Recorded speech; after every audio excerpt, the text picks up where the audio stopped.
Selina were the same. Split right down the center.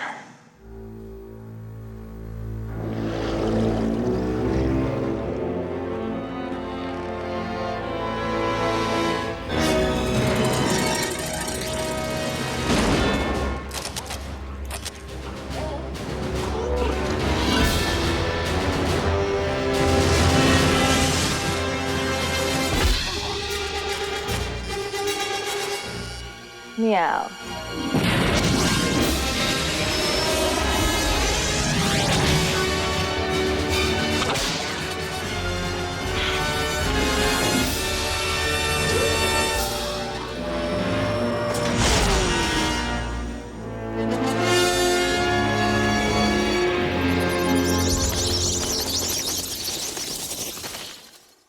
I'm ready, Max.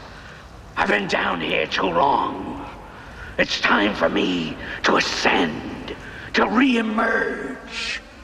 On the second one, there was always the desire to kind of do something else, but still keeping the spirit of Batman. I mean, we wouldn't want to change it to where all of a sudden it was a completely different thing. But, you know, you're working with other writers, designers, actors, artists. You're not, myself included, don't want to just do the same thing. So everything was slightly redesigned or completely redesigned or rethought, but it's always trying to keep within some idea of the Batman that we first made.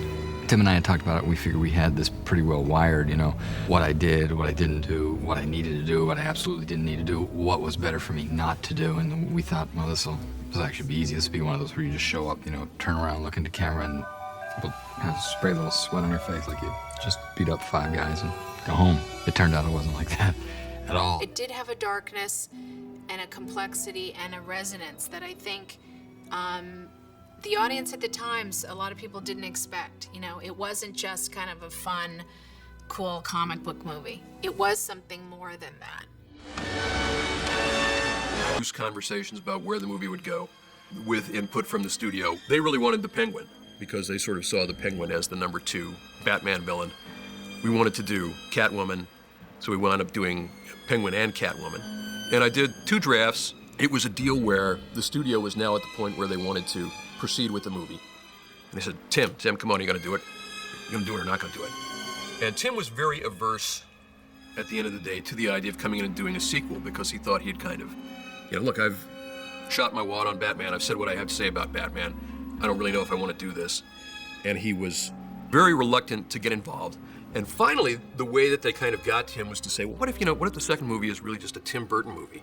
And that kind of got his attention and got him thinking about what he could do with it again.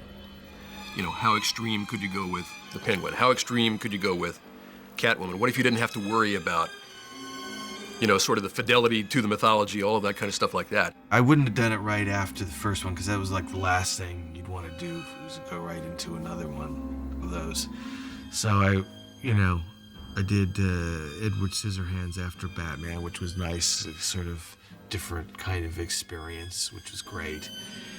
But then I was still intrigued by the other characters, you know, like Catwoman, you know, came to mind right away because that's next to the Joker. That was probably my favorite second villain in the piece.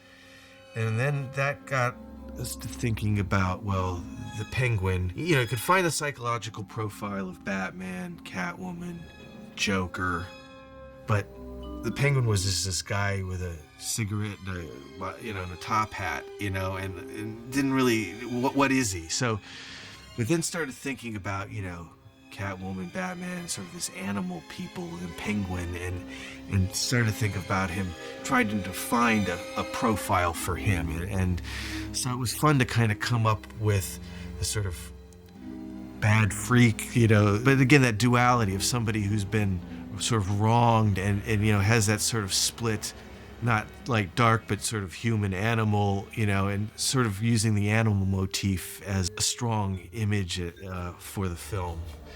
And then I started to get excited about it. Well, once we decided, you know, that Tim was going to direct the sequel, you know, we jumped right in with the script. So it was challenging. It was not an easy screenplay to develop. Most of the stuff that I had done for that movie wound up being scrapped. And the decision that came out of that was just basically to go with pretty much a whole new direction with the story. Tim and I never had a conversation about like, what are fans of the comic book going to think? What are the people going to think? What are the sponsors who, have promotions connected to the movie going to think of this movie? We never had those conversations. We never thought about it. I mean, we were really just about the art. We surprisingly got very little directives from the studio, like you must have, Robin. And there was none of that really. I think we did try it. We did try something, and Tim was big on not making a big deal about it. Like we wanted to work in maybe a Robin character. I could tell he was not enthusiastic about it from the get-go. But we wanted more of a thing where it was kind of like something that would be hinted at and then developed in a later movie. At some point, there was a discussion of Robin, and again, the only way I could see it was to try and find a profile that worked. But what ended up happening was, again, I think at the end of it all, we just realized we had too many characters, and people even complain, even without Robin, they complain that there maybe is too many characters, and always with, there was always the idea that the third or fourth, I mean, at this point, I think Warner saw it as a potentially ongoing thing maybe, and therefore, there's always that, well, if we don't do it in this one, we'll do it in the next one kind of deal. What Tim is able to do is make characters that are mythic. He is able to connect with them on an emotional level and make them real and grounded, so that even though they seem to be, otherworldly or larger than life, their emotions are real and relatable.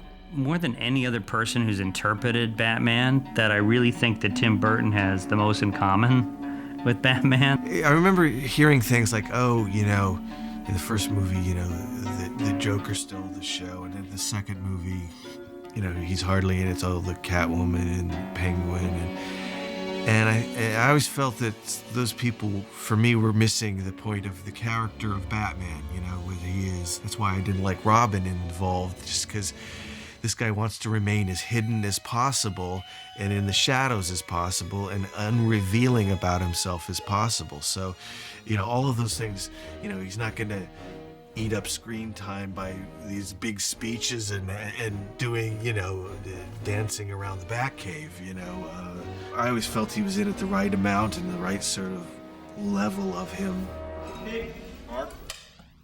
Okay. And action! We really wanted Michael Keaton to be Batman and Bruce Wayne again. I mean, it's always hard, I think, for an actor to commit to playing the same character over and over again. They have to feel confident that they have something more to bring, to the character. And, Michael definitely struggled with that and questioned it, which I think was good. It pushed us to really make sure that the character, reached the level of the first movie.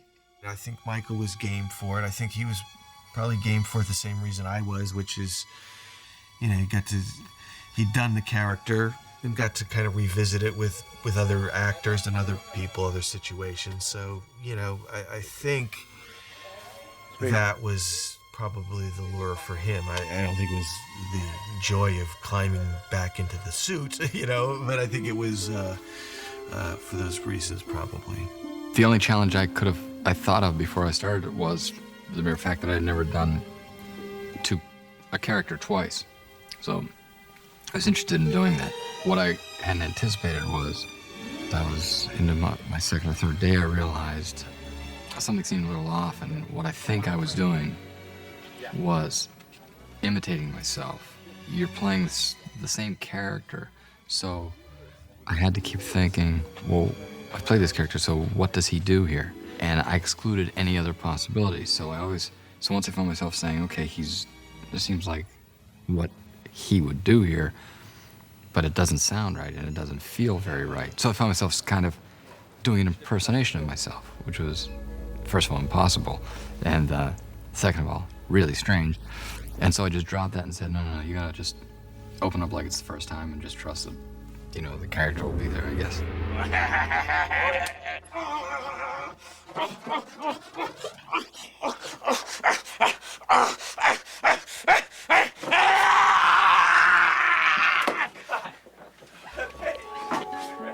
It was really fun, casting this movie.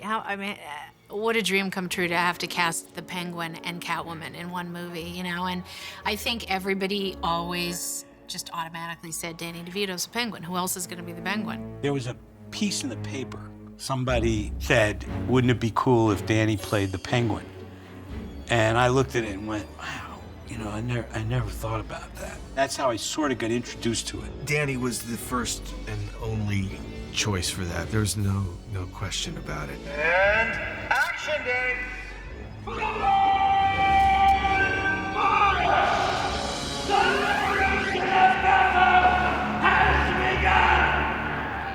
Jim creates that great atmosphere, that world of, where you feel like everything is an invention. Tim did a painting that he gave me. It was very colorful, kind of circus tent, and there was a boy sitting in front of it. That was Oswald as a toddler. He didn't have hands. He had, flippers, and he's kind of rotund and small, and he had kind of a weird pointed features, and the caption read, "My name is Jimmy, but they call me the hideous penguin boy." It was a great image to start from. He kind of became the character and was the Penguin throughout the movie, on and off the set. He stays in character all the time, and it's really creepy. I really got to eat a lot of raw fish. It was great. I always liked sushi, but this was really spectacular. Raw and cold and just fresh. Tasty. They were really good. God, my mouth is watering. What time is it? And if somebody put their fingers too close to his mouth, he might just take it off. Electroshock therapy. What a bargain. We initially had cast Annette Bening as Catwoman, and did wardrobe things and all sorts of fittings and stuff. And really close to shooting, I got a call one morning, and sort of this long pause on the phone, and she said she was pregnant, and I was I've never had such a split mixed feeling in my life. I was very extremely happy for her, and then was dropping down a dark abyss at the same time. And it was kind of a crazy period because I would say every single actress from 20 to 45 on the planet wanted to be Catwoman, and we were kind of barraged. Sean Young, who had originally been set to play the lead in the first picture, wanted very much to do the Catwoman. And she appeared in cat costume one day at the studio. I thought that it would work to be sort of aggressive in the sense that that's what Catwoman would have done. She would have just gone, "Rawr," and she would have gone in there, and that's just what I did. I did a major kind of Catwoman adventure. The next thing I knew, my office door flew open, which tells you about the difference in security these days. And Michael Keaton and I saw Sean Young dressed as Catwoman leap over my sofa and say, "I am Catwoman." We looked at each other and went, "Well." I was only told about it. But the eyewitnesses, I believe. I don't think it was a UFO sighting or, the legend of Bigfoot kind of a situation. I think the resources are fairly reliable.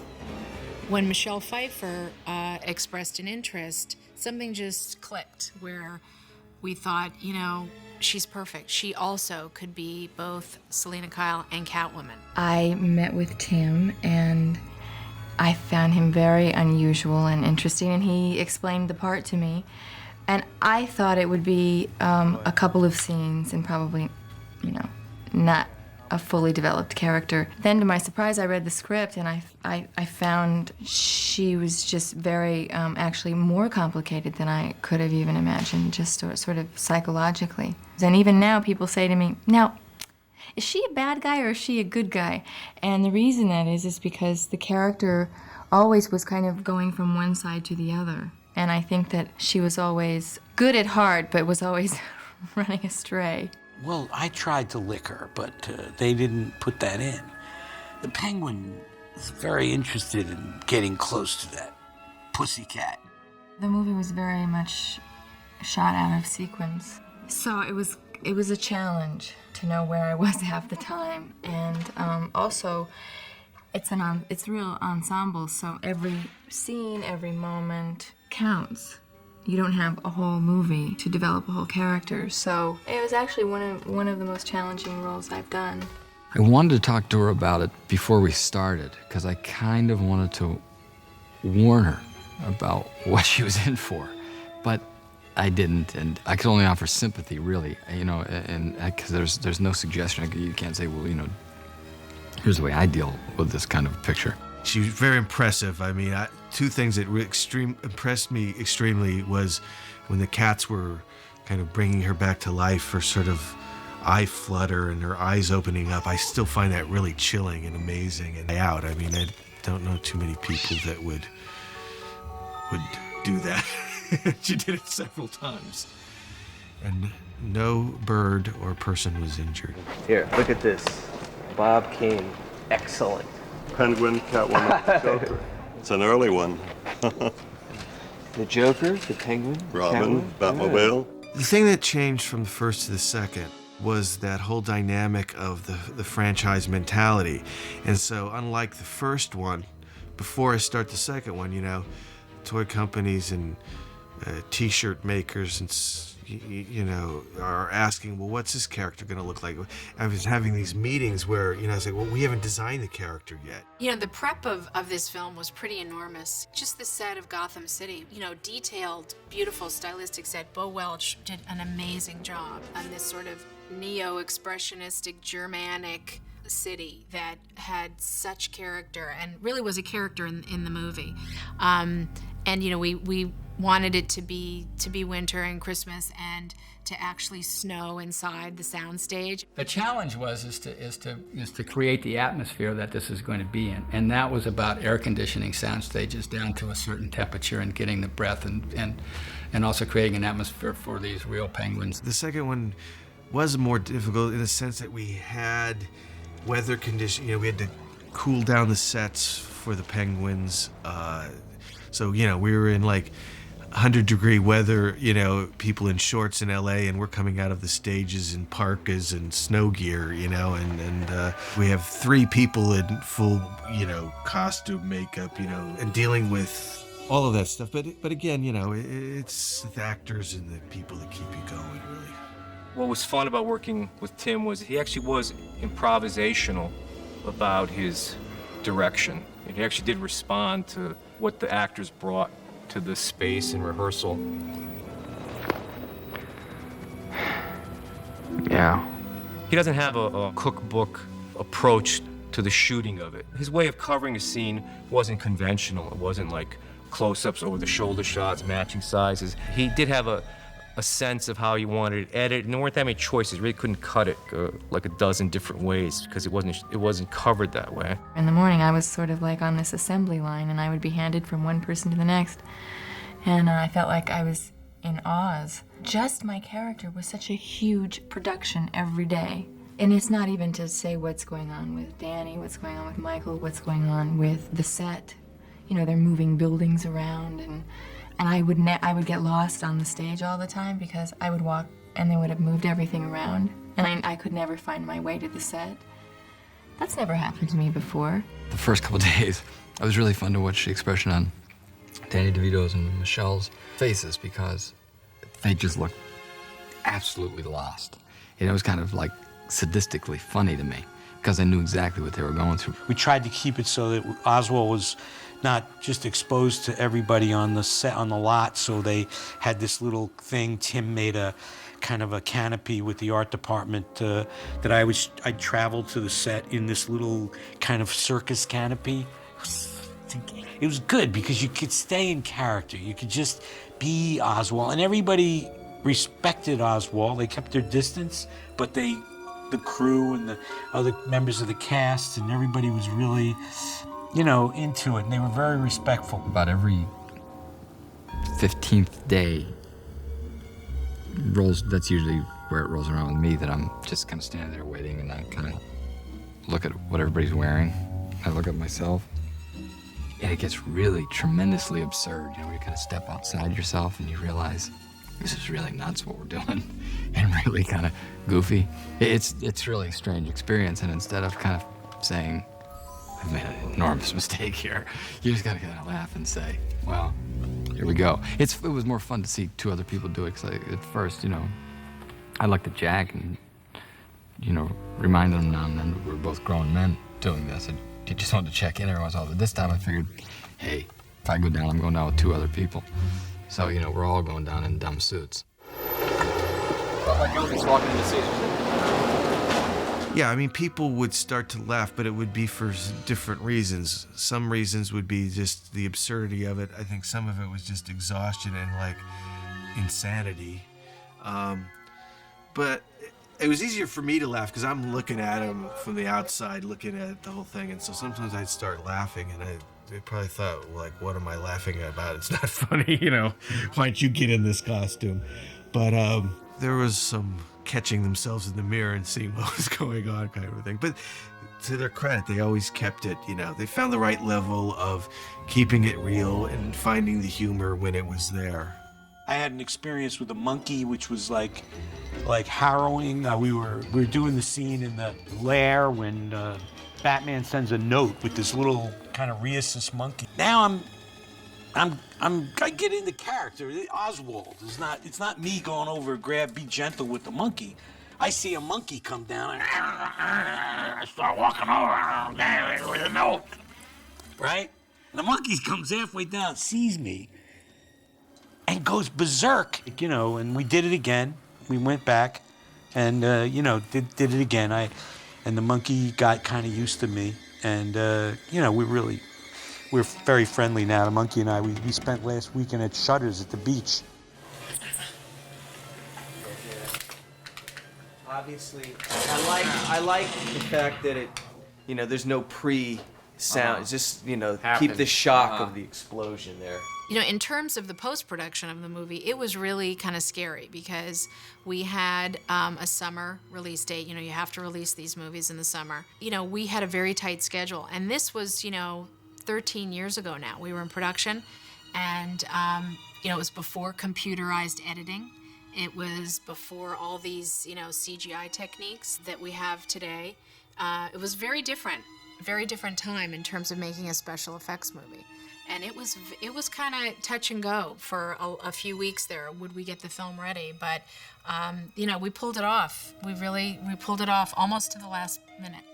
There was one shot at the end that I think cost like $250,000, and we had to do it on a weekend with the Catwoman, keeping her alive. I think it was something like that at the end. It was a studio note. I remember saying, I don't think it can be done in the meeting. We'll try. And then it was a flurry of phone calls after that. And literally, it was the next day or even that afternoon that we got a Catwoman suit out of storage and put it on somebody and actually shot. Yeah, it was that quick. It was like a nightmare. Always these big Hollywood movies, you're, you know, riding to the end of the thing. Once he was down there, you know, and like the whole thing about cats and then the whole 9 lives thing and this sort of mystical quality of cats, and is it real? Is it, you know, is there a slight supernatural aspect to cats and things like that? You know, sort of seem to fit the material. You know, when you put these things together, you don't really know what it's about. You're looking at the trees and not always the forest, and that's the big challenge in what we do.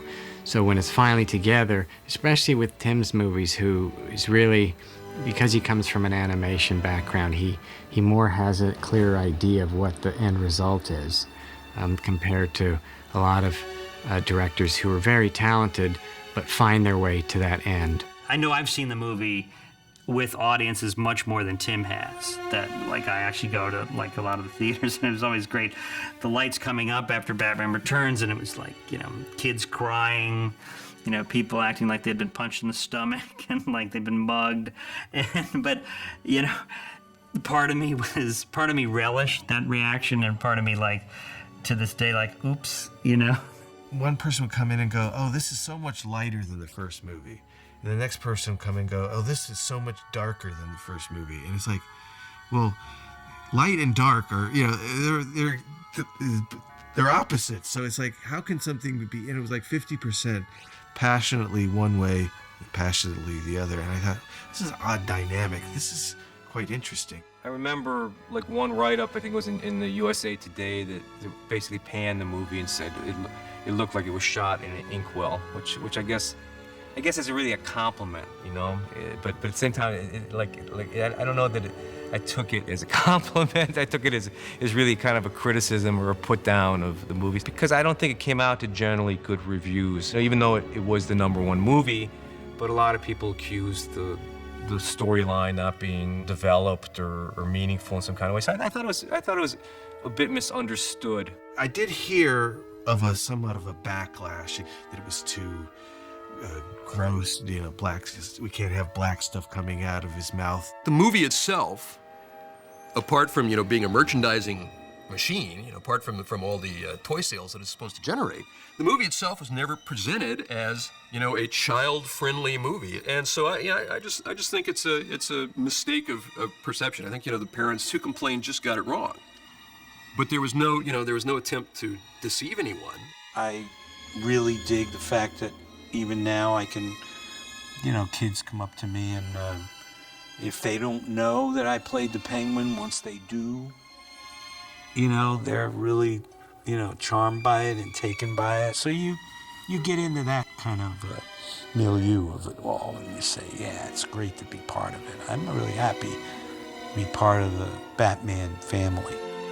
I remember toying with the idea of doing another one, and I remember going into Warner Brothers and having a meeting.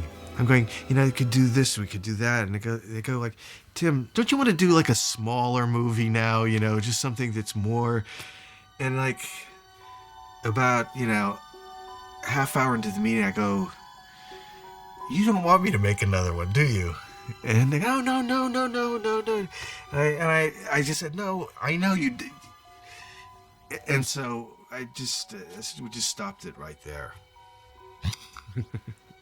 You know, when you're a director like Tim and you have so many stories to tell and you're so visionary, I mean, can you do the same character over and over again? I think we all knew that, you know, Tim had other places to go and other films to make. Would have been great for the audience because he would have made a lot of great Batman movies, but we wouldn't have had, you know, all these great films that he's made since.